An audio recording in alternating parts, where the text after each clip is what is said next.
Казвам се Самуил Стоянов и съм втория резидент в програмата, която ми осигури наградата База. В момента съм пред Музея за модерно изкуство в Ню Йорк.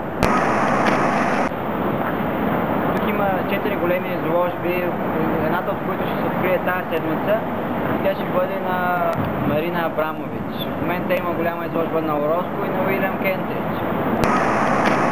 Има идеална възможност за посещение на музеи и галерии. На този, който спечели следващата база, препоръчвам да дойде по същия период, в който съм аз тук, а то е средата на февруари и края на март. По това време е Армари Шоу, което е съпътствано от още 4-5 големи панаира.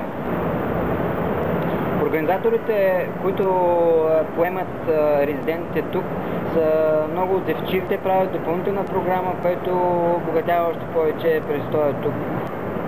След няколко дни ще ходим до музея в Филаделфия. Наскоро бяхме в музея Дия в град Бейкън. Така че това са супер преживявания. Всяка седмица има десетки откривания на различни изложби, може да се види всяко изкуство. Има много добри некомерциални галерии, също така е пълно с комерциални. Така че е много интересно да се види този процес и да се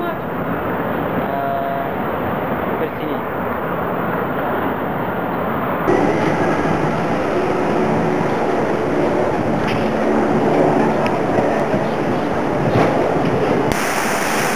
Това е сградата на музея Уитни.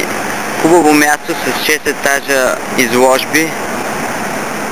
В момента тази сграда е биеналето Уитни на 3 етажа. На 2 от етажите е постоянната експозиция от колекцията на предишните издания. Изобщо хубаво място.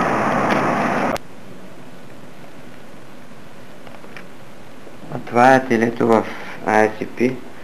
Достатъчно голямо е за двама души да могат да провеждат срещите тук и да правят някои неща, ако искат.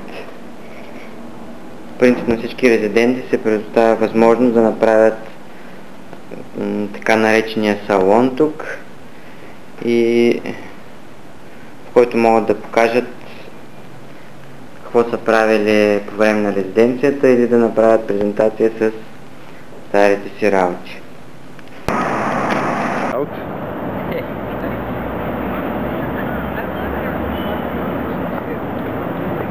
Участвайте в База 2010.